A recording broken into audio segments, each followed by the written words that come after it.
श्रीरामः शरणं समस्तजगतां, रामं विना का गति, रामेण प्रतिहन्यते कलिमलं, रामाय कार्यं नमः। रामात्रस्यति कालभीमभुजगो, रामस्य सर्वं वशे, रामे भक्तिरखण्डिता भवतु मे, रामत्वमेवाश्रयः, रामत्वमेवाश्रयः। भगवान श्री राम मर्यादा पुरुषोत्तम, उनका जीवन हर एक मानव के लिए प्रेरणादायी है। उनकी हर एक कथा, राम कथा, हर एक भक्त के लिए भगवान का दर्शन कराने वाली है। तो आज एक ऐसी ही कथा का हम श्रवण करेंगे जिसमें भरत भगवान श्री राम से मिलने आते हैं। तो यूँ तो कई ने भरत के लिए राज्य और राम के लिए वनवास मांगा, परंतु भरत ने उस साम्राज्य को ठुकरा दिया। देखो, आज के समाज में यदि हम देखें तो भाई भाई की हत्या करने को उतारू है, सत्ता के लिए, संपत्ति के लिए, धन के लिए, यश के लिए, ज़मीन जायदाद के लिए। परंतु उस समय यदि भरत जैसे भाई की बात करें तो जिसे निष्कंटक साम्राज्य मिल रहा था, वह निष्कंटक साम्राज्य भी उन्होंने ठुकरा दिया धर्म के लिए, धर्म की रक्षा के लिए। और केवल भगवान श्री राम के श्री चरणों में ही उन्होंने आश्रय पाया, वहीं उन्हें संतोष मिला। तो इसलिए भरत भगवान श्री राम से विनय करने हेतु वन में गए, श्री राम जी के पास गए। तब उस समय देखिए, कथाएं, इतिहास की कथाएं कुछ सीख देने के लिए, इतिहास में हुई कोई भूल इसलिए है कि यदि वह हो गई और उसका यदि हम श्रवण कर रहे हैं तो उस भूल को हम दोबारा न दोहराएं, इसलिए है। यूँ तो परस्पर में भगवान श्री राम, भरत, लक्ष्मण और शत्रुघ्न, इन सब में अत्यंत प्रीति थी। परंतु चूँकि राज्य से च्युत थे भगवान श्री राम और लक्ष्मण जी ने उनके साथ वन में आना स्वीकार किया था। भरत उस समय अपने मामा के घर में थे, शत्रुघ्न भी उनके साथ थे, तो इसलिए भरत साथ न आ सके। यदि भरत भी वहाँ अयोध्या में होते तो शायद वे भी पूरा विरोध करते। तो लक्ष्मण के मन में जब भरत वन में आते हैं तो थोड़ा सा संदेह उत्पन्न हो जाता है। योग दर्शन में व्याधि, स्त्यान, संशय, संशय को तीसरा अंतराय बताया। अंतराय अर्थात बाधाएं। किसकी बाधाएं? जीवन की बाधाएं, जीवन में सफलता में बाधाएं। हम अपने जीवन का एक एक लक्ष्य रखते हैं। जैसे आप विद्यार्थी हैं तो आपके जीवन का इतना तो कम से कम लक्ष्य है कि मैं जिस कक्षा में पढ़ रहा हूँ, कम से कम मैं उस कक्षा में एक कम से कम अच्छा विद्यार्थी बनकर रहूँ, और यदि संभव हो सके तो मैं सबसे आगे बढ़कर के रहूँ। परंतु उसके बीच में बाधाएं हैं, बाधाएं आ जाती हैं। बुद्धि तो लगभग भगवान ने सबको समान दी है, मन, मस्तिष्क, शरीर सबको भगवान ने समान दिया। यदि किसी का शरीर कमज़ोर है तो वो उसके आलस्य से है, यदि किसी की आंखें कमज़ोर है तो वो उसकी लापरवाही से है, यदि कोई पढ़ाई में पीछे है, यदि आपको स्मरण करने का कार्य दिया और आप नहीं करके लाए तो आप उसमें पीछे कब हैं? जब आप उन्हें उसमें पुरुषार्थ नहीं किया। और यदि पुरुषार्थ करो तो आप क्या, कोई भी प्रथम श्रेणी का, अव्वल श्रेणी का व्यक्ति हो सकता है। परंतु उसके लिए थोड़ा सा साहस रखना पड़ेगा, उसके लिए थोड़ा सा पुरुषार्थ करना पड़ेगा। जब भगवान श्री राम का राज्याभिषेक हो रहा था, उसी दिन जब उन्हें पता चलता है कि मुझे वनवास लेना है, मुझे वन में जाना है, मेरा राज्याभिषेक नहीं हो रहा, अब मुझे वन की ओर प्रस्थान करना है, तब उस क्षण भी वो एक पल के लिए भी अपने चेहरे पर ग्लानि की भावना नहीं लाते। क्यों? समर्थ हैं वो। उन्हें यदि साम्राज्य चलाने को मिले तो भी वो समर्थ हैं, राजनीति जानते हैं। और उन्होंने इतनी तपस्या की हुई है गुरुकुल में अपने ब्रह्मचर्य आश्रम में इतना शरीर को तपाया हुआ है, मन को इतना साधा हुआ है कि साम्राज्य छोड़ करके, राजपाट छोड़ करके यदि उन्हें वन में भी जाना पड़े तो उधर भी वे पूर्ण ईमानदारी से और बिना किसी शिकायत के वे अपना जीवन हंसी खुशी व्यतीत कर सकते हैं। इतना सामर्थ्य उनका है उनमें। इसमें भगवान श्री राम को किसी भी प्रकार का कोई संदेह नहीं। वो है क्यों? क्योंकि उनकी तपश्चर्या, उन्होंने अपनी दिनचर्या को इस प्रकार से ढाला कि चाहे वह राजमहल में रहें या वे वन में रहें, उन्हें कोई कष्ट नहीं।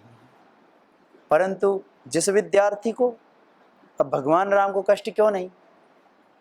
और भरत को देखिए, इधर भरत को तो सारा साम्राज्य प्राप्त हो रहा था, तब भी उन्होंने सारा साम्राज्य ठुकरा करके जब भगवान श्री राम के पास जाते हैं, वहाँ जाने के बाद भी जब भगवान श्री राम अनुमति देते हैं कि नहीं आप जाओ, जाकर के साम्राज्य का संचालन करो, तब वहाँ पर भी अयोध्या के सिंहासन पर न बैठ करके एक पर्ण कुटीर बना करके, एक कुटिया बना करके, झोपड़ी बना करके रहते हैं। यह कोई व्यक्ति तभी कर सकता है जब उसके भीतर स्वयं तपस्या का भाव हो, जो स्वयं तपस्वी हो, जो भोगी व्यक्ति ना हो। नहीं तो हम छोटी छोटी सुख सुविधाओं के पीछे भागते रहते हैं, दौड़ते रहते हैं। छोटा सा सुख चाहिए, बैठना सीधा चाहिए, पर थोड़ा सा सुख है कि कमर ऐसे बैठे, छोटा सा सुख। श्रीमद् भगवद गीता का एक श्लोक आप सबको बताया हुआ है सुख के विषय में, क्या? यत्तदग्रे विषमिव परिणामे मृतोपमं तत्सुखं सात्विकं प्रोक्तम आत्मबुद्धि प्रसादजम। तो भगवान श्री कृष्ण कहते हैं कि देखो, सुख भी तीन प्रकार का होता है, सात्विक, राजसिक और तामसिक। तामसिक सुख यह है, क्या है तामसिक सुख? कि इसी क्षण बस सो रहा है, सो जाऊं, प्रमाद करूं, आलस्य करूं और कुछ ना करूं, इसमें भी सुख मिलता है, सोने में सुख मिलता है, परंतु कैसा? तामसिक। कुछ न करने में सुख मिलता है, परंतु कैसा? तामसिक। राजसिक सुख कैसा होता है? अभी जो ये इंद्रियां हैं, जैसे रसना, रसना अर्थात जिह्वा, ये जिह्वा इसी क्षण रसगुल्ले से स्पर्श हो जाए, और कितने से? एक से नहीं, दो से नहीं, कितने चाहिए? 50। शुगर हो जाएगी 50 खाओगे तो। सोच के देखो, तुम्हारे सामने कोई अंत होगा? यदि मैं तुम्हें ऐसे ऑफर करूं कि 10 रसगुल्ले दे दूं, ठीक, तो 10 तो सारे ही ले लोगे? चलो ठीक है, 10 को 1 बढ़ाऊं तो 11, कोई छोड़ेगा 11वां? और 15? तो एक बात समझो, इसका कोई अंत होगा? मन की बात बोलना अपनी, थोड़ा सा जय ऐसे मत करना। अभी मैं बोलूं कि 50 रसगुल्ले मिल रहे हो, मन क्या कह रहा है ये बताओ? हाँ या ना? हाँ। और जब विचारते हो तो ना। अभी बोला जाए अभी खाने 50, तो फिर क्या कहोगे? हाँ। हाँ चलो हाँ मान लो, पर ये बताओ खाने चाहिए? ये कौन बोल रहा है? एक छोटी सी बात पूछ रहा हूं, देखो हाँ भी तुम ही बोल रहे हो, सही बात है, ना भी तुम ही बोल रहे हो। चलो अच्छा बताओ, पढ़ाई, ज्यादा पढ़ाई करनी चाहिए कि नहीं? आईएएस बनने वाले ज्यादा पढ़ाई करते हैं कि कम? आईएएस बनने वाला कितनी पढ़ाई करता है? बहुत ज्यादा ना। तो ज्यादा पढ़ाई करेंगे तो ज्यादा बड़े इंसान बनते हैं, ये बात तो सही है। जो भी खेल खेलते हैं, मान लो कोई कुश्ती खेलना चाहता है ओलंपिक में, तो ज्यादा खेलनी पड़ेगी या कम? कितनी ज्यादा? सबसे ज्यादा। कोई दौड़ना चाहता है सबसे अधिक, तो पुरुषार्थ क्या करना पड़ेगा? सबसे अधिक करना पड़ेगा ना। पढ़ाई में कोई बहुत अधिक विद्वान बनना चाहता है तो पढ़ना भी सबसे अधिक पड़ेगा। ज्यादा ज्यादा चाहिए ना, न्यून में कुछ भी, ये तो मानोगे? थोड़ा तो नहीं चाहिए ना, थोड़ा सुख, थोड़ी सुविधाएं नहीं चाहिए? तो ये भी आप ही उत्तर दे रहे हो। तो मैं एक छोटी सी बात पूछ रहा, हमारा एक उत्तर है कि हाँ खा लेंगे, हमारा एक उत्तर है नहीं खाएंगे। तो इसका मतलब हमारे भीतर विषयों के प्रति, क्या बोला? विषय कितने होते हैं? 5। दुनिया के सारे विषय 5, शब्द, स्पर्श, रूप, रस, गंध, सारे भोज्य पदार्थ किस में आ गए? रस में। तो एक रसना ही समझ लो। रसना में भी हम जानते हैं कि सामने पदार्थ है, परंतु उसका परिणाम किस में जाएगा? दुख में। यदि ज्यादा रसगुल्ले खा लिए तो परिणाम में क्या मिलेगा? सुख मिलेगा। खा के देख लो, खिला भी दूंगा, पर उसके बाद क्या होगा ये देख लेना, फोड़े फुंसी सारे होंगे। आम का सीजन चल रहा है, आम ज्यादा खा लो, अच्छा और तो छोड़ो, टॉफी ज्यादा खा लो तो क्या होता है? अब जिनके दांत खराब है वो देख लो, टॉफी ज्यादा खाने से दांत खराब होते हैं। अब खाते समय तो अच्छा लगता है, तो ये राजसिक सुख है। कैसा सुख है? सही बता रहा हूँ, राजसिक सुख है। इसमें तो झूठ नहीं है, क्योंकि ये तो आप भी जानते हो, जब ज्यादा भोजन किया है, कहीं घूमने गए हैं, ज्यादा भोजन किया, तो उसका परिणाम दुख भी मिला है। मिला है कि नहीं मिला है? यह बात तो ठीक है। पेट दर्द, सिर दर्द, देखो भाई होते तो भोजन से ही हैं। ज्यादा अति आप किसी भी भोजन में कर दोगे, आहार में अति करोगे, श्रीमद् भगवद गीता में कहा कि संयम रखो आहार पर। युक्ताहार विहारस्य युक्त चेष्टस्य कर्मसु युक्त स्वप्नावबोधस्य योगो भवति दुःख। आप ये भी बताता हूँ सही बात, यदि दिन में कोई व्यक्ति बहुत ज्यादा सोता है तो उसका शरीर दर्द करता है, दुखता है।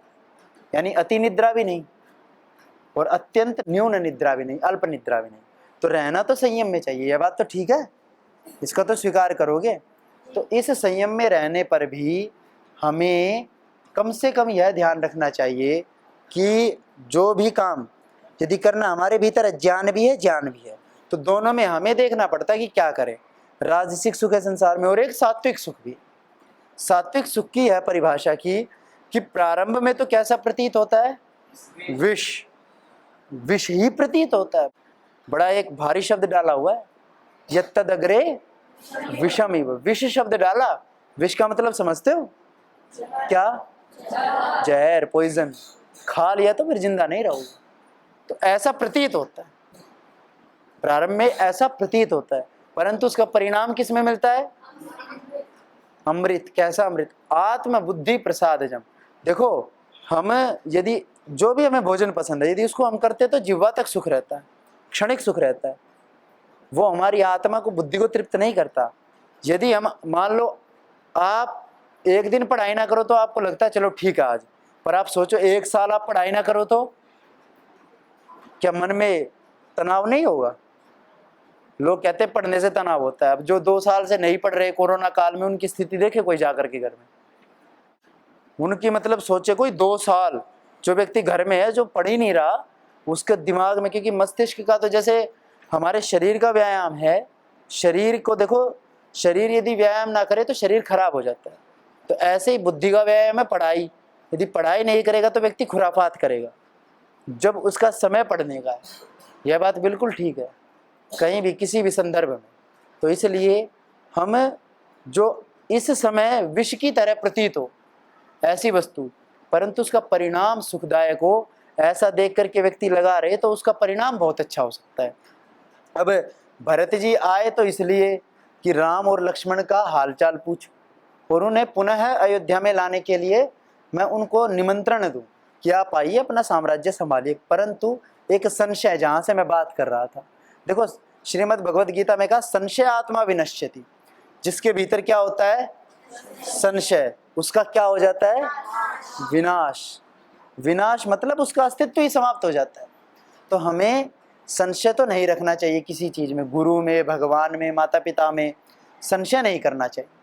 यहाँ लक्ष्मण जी के भीतर संशय आया तो संशय की भी उनकी वाणी सुनिए, और उसके बाद जब भगवान श्री राम ने समझाया, भगवान श्री राम बड़े थे तो अपने से बड़ों को मान करके चलना चाहिए।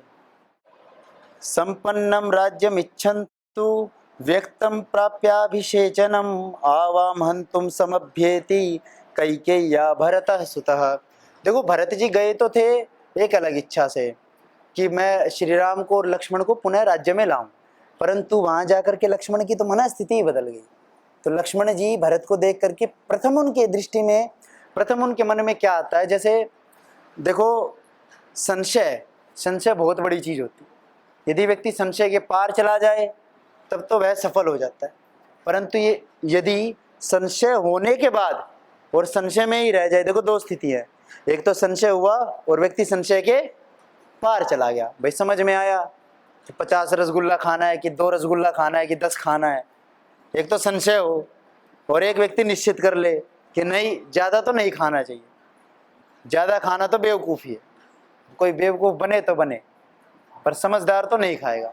तो समझदार होकर के यदि विवेक कर लिया चीज़ों का, संशय हुआ और संशय के पार चले गए। दूसरे की स्थिति है संशय हुआ और संशय में ही डूबा हुआ है, तो संशय वाला व्यक्ति कभी भी अपने लक्ष्य को नहीं प्राप्त कर सकता, अपनी सफलता को प्राप्त नहीं कर सकता।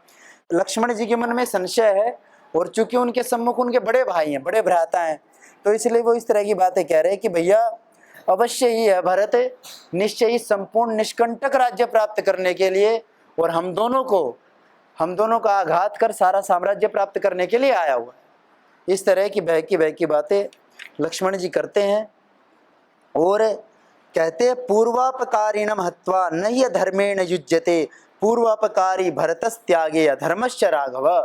और भगवान श्री राम को लक्ष्मण जी नीति की बात बताते हैं, कहते हैं कि देखो जिसने हम पर कभी अपकार किया हो, क्या किया हो, बोलो तो अपकार, और अपकार का विपरीत शब्द क्या होता है, उपकार। क्या होता है, उपकार। किसी ने हम पर उपकार किया, जिस समय हमें समझ नहीं थी उस समय हमें समझाया, जैसे माता पिता जब हम चलना नहीं जानते थे तब हमें उंगली पकड़कर चलना सिखाया, खाना नहीं जानते थे खिलाया, और पैखाना साफ करना भी नहीं जानते थे तो वो भी किया। तो उन माता पिता का है एक उपकार। और कोई कोई संसार में अपकार कर देता है, जैसे कोई मित्र हो, मित्र पर हम विश्वास करें परंतु वह हमारा द्वेषी बन जाए, हमारा अपकार करे तो अच्छा नहीं लगता। तो उपकारी को तो हर कोई याद रखता है और अपकारी की सब निंदा करते हैं। तो यहाँ लक्ष्मण जी कह रहे हैं कि देखो पूर्वापकारी है यह भरत, इस भरत ने एक तो सारा साम्राज्य छीन लिया, इनकी माता जी ने हमें वन में भेज दिया, और अब यदि इसकी हम हत्या भी कर दे तो भी हम अधर्म से युक्त नहीं होंगे। और यदि इस पूर्व अपकारी को हमने छोड़ दिया, यदि हमने इसका क्या कर दिया, त्याग कर दिया, यदि इसको अब जाने दिया तो सुन लो राघव, भरत के त्याग करने पर, इसको छोड़ देने पर हम किससे युक्त हो जाएंगे, अधर्म से।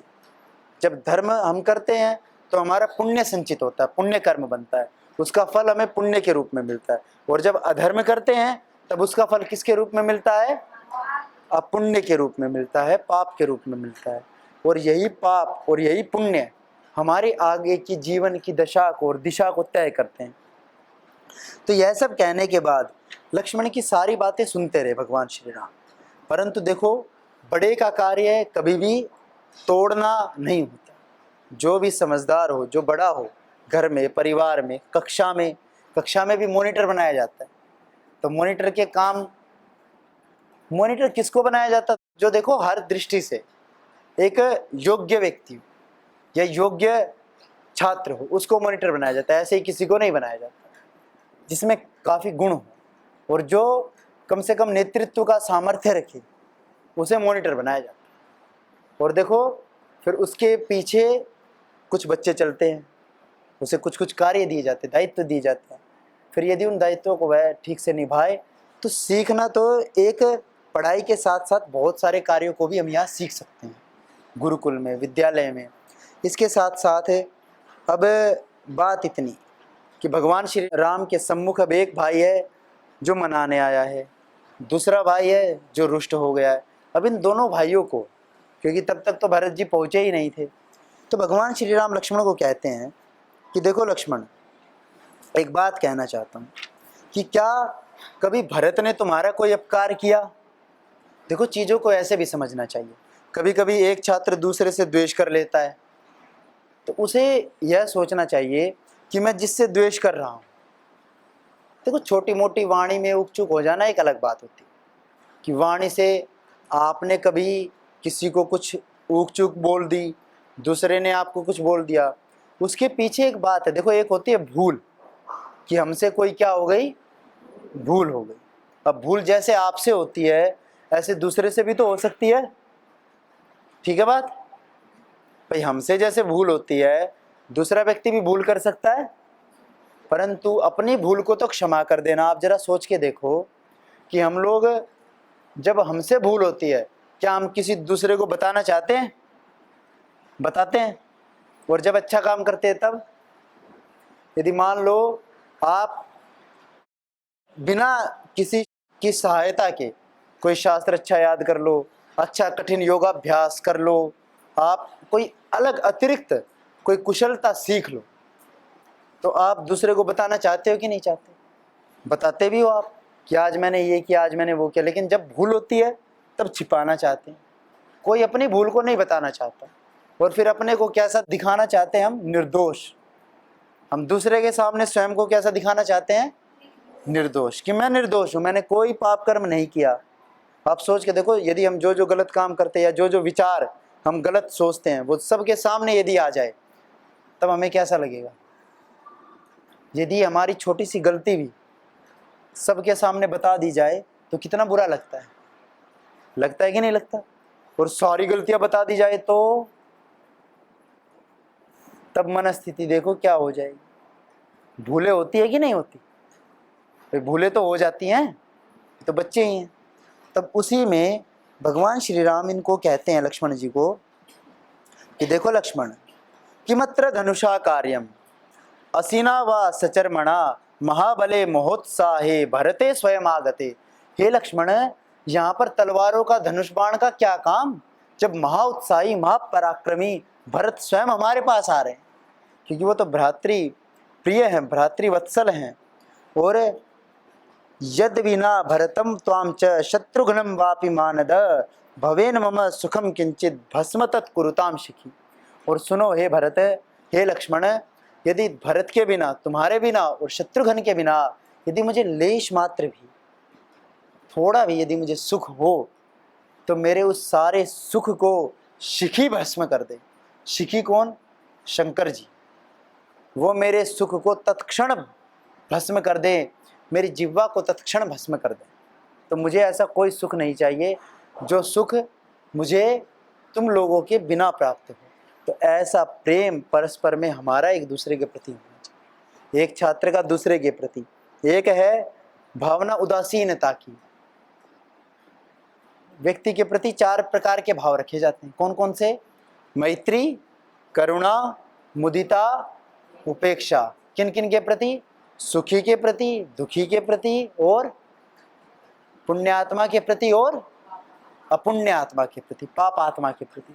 इनके प्रति 4 प्रकार के भाव रखे जाते हैं। तो यहाँ कोई अपुण्य आत्मा नहीं, यहाँ जो है उनके प्रति मैत्री, करुणा और मुदिता, ये 3 प्रकार के ही भाव रखने चाहिए। इसके अतिरिक्त कोई भाव नहीं रखना चाहिए। तो भगवान श्री राम यही बताते हैं, यही समझाते हैं लक्ष्मण को।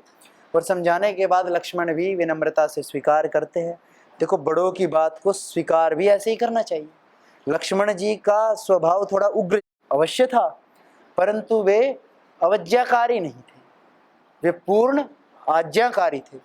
जब जब लक्ष्मण ने रोष किया तब तब भगवान श्री राम ने समझाया, और अपने बड़े भाई की बात को सिर माथे रख लक्ष्मण जी ने स्वीकार किया, और हमेशा उनकी आज्ञा में निरंतर चलते।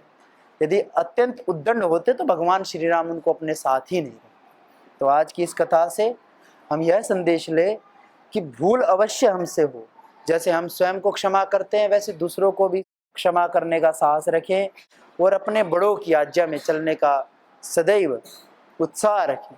इससे हमारा जीवन अच्छा बनेगा, और हम जो हमसे भूले होते हैं उनसे उभरने में समर्थ हो पाए। इसी के साथ मैं विराम लेता हूँ।